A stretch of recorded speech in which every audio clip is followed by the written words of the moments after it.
Hello and welcome to the Kendras card challenge number 19, Not Too Shabby Hop. And so all of the designers in today's hop will be creating cards using the Not Too Shabby Shop products. So I chose to use a Shabby Christmas ephemera pack as well as a Shabby Christmas 6x6 paper pad.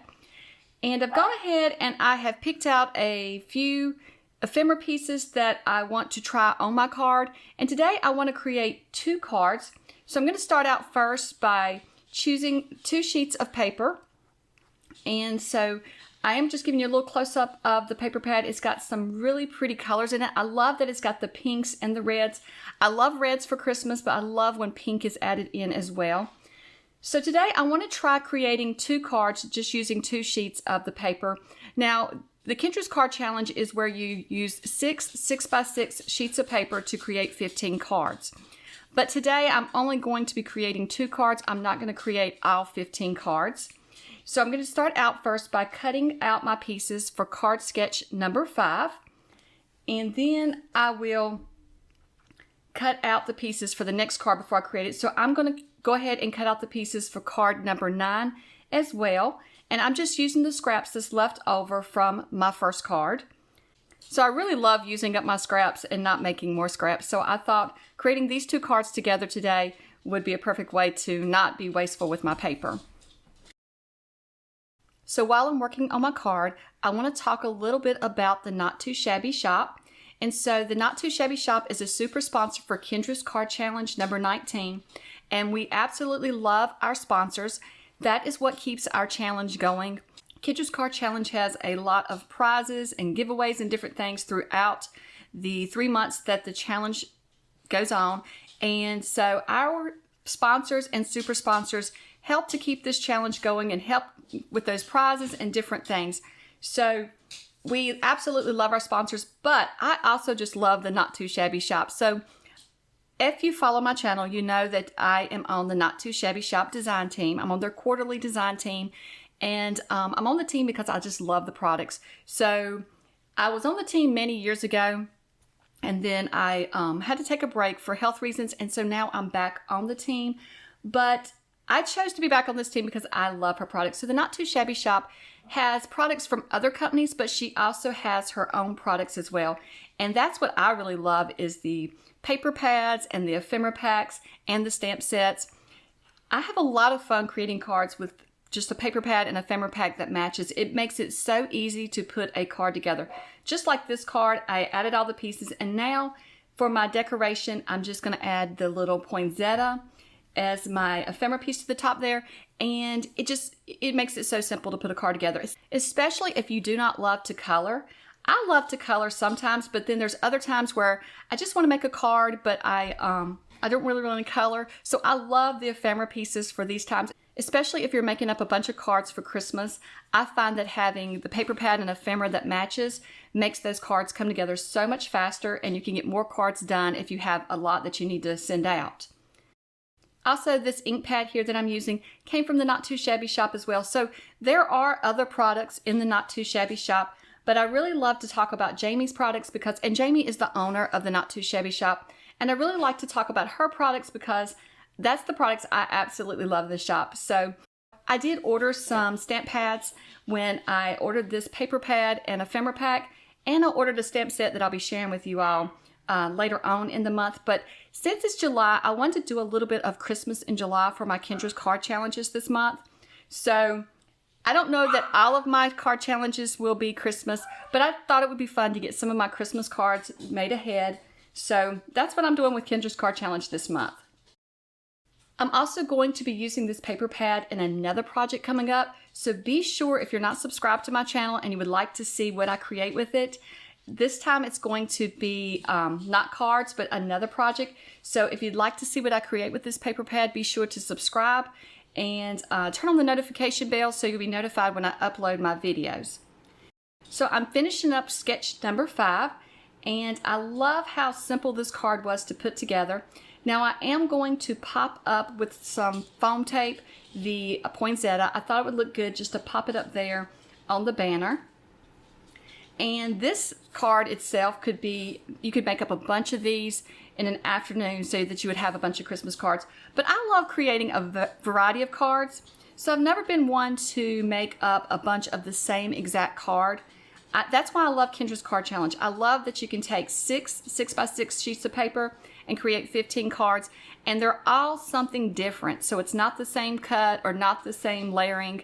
And so it's fun to just go through those. And that's what I use for my cards each year, is one of the card challenges. And so I'm hoping to do all 15 for July so that I can create 15 cards for Christmas. But we will see if I get to that. But for now, I'll at least have a few cards created. Okay, for the next card, I want to explain how to put this one together, because this is an oldie, but a good one.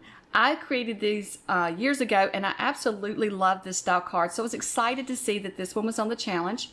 But sometimes it can be a little complicated to put together. So you can see here on the first square, I added a little glue to just one edge. And so that's what you want to do. Don't add glue to the whole back. Just add glue to the one edge. And so then when you get to the next one that you've glued on, you just want to add a little glue to that edge, the edge that's going to, stick to the next square. And so you can see here, my plaids are the squares that kind of just sit like a square does, straight up and down. And then my poinsettia paper is the one that's up more like a diamond shape. So you'll just do a square, and I'll call it a square and a diamond, even though both of them are square shapes. They're exact same thing, but that way you can understand. So then I just put a little glue on the bottom of the plaid square, just a little line there, and then I'm just going to attach it to the little poinsettia right there in the center and stand it up like a diamond as well. So you just work your way around this little piece doing that, and always just adding a small line of glue to one edge, and just the edge that you're getting ready to attach to the next piece. And so what you want to do is you're just trying to make sure that your squares line up. So if you'll see here, when I add the next one, I'm just going to make sure that my plaid squares will always line up, straight up and down or straight across. And then if you can see here, if you turn it, your poinsettias will do the same thing. So you're always trying to line it up with the matching print. And that's how I kind of angle it for my eye, is trying to make sure that I just line up all the pieces with each matching print. So you can see here, when I come in with this poinsettia, I've got to now line it up so that it is straight up and down with the previous poinsettia. So you can think of turning it on a diamond shape, but you can also just look at your previous one and make sure that they're straight up and down, whichever works better for you. Now I am using liquid glue.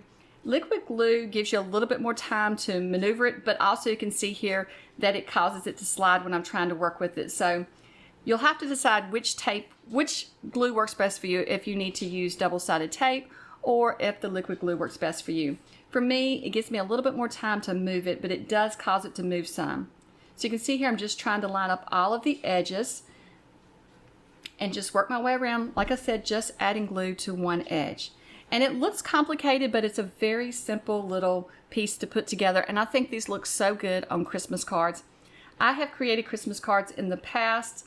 I don't think on my channel using this one, but if you follow me on Facebook, you may see some older cards that I have created using this little, to me it makes me think of a little quilt square. I'm not really sure what you call it, but I have used this style card before.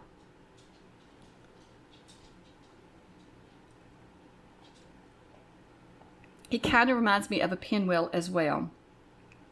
So now for this last piece, what I want to do is I'm going to add a little glue to that piece of plaid square, but I'm also going to add glue to the poinsettia piece so that I can attach it all together.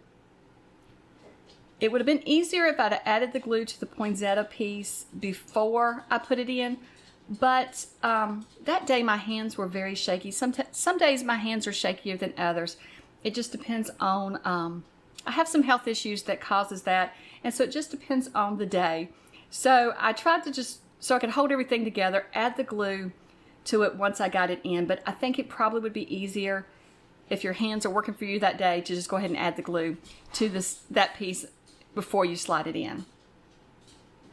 But sometimes we have to do what works for us, so that's why I give you hints of what I do, but everybody's different. Everybody's hands, you know, as we get older, sometimes our hands don't grip as well. So do what works for you and put it together. I just wanted to show you how I put it together and how just adding glue to each edge makes it so much easier to put together. Now I do have a little glue on here. I'm just rubbing the excess glue off, and then I can put my card together. So I thought I was filming when I put my card together, but I was not. So I'm just going to show you what I did. So I went ahead and I embossed the background using a stencil. I had a Christmas stencil here. It's kind of like a Christmas sweater kind of look.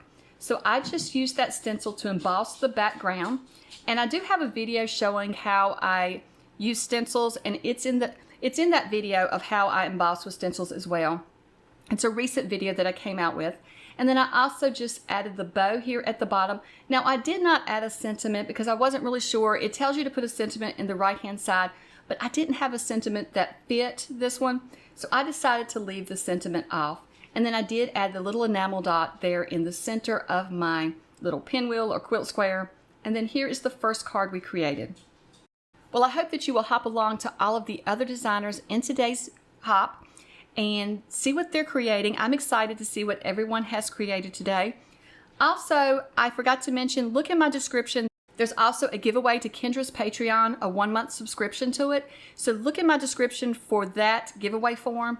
And don't forget to check out the Not Too Shabby shop. Scroll down in my description. I have a link to the Not Too Shabby shop. That is my affiliate link. It won't cost you anything extra to use it, but it does help out my channel.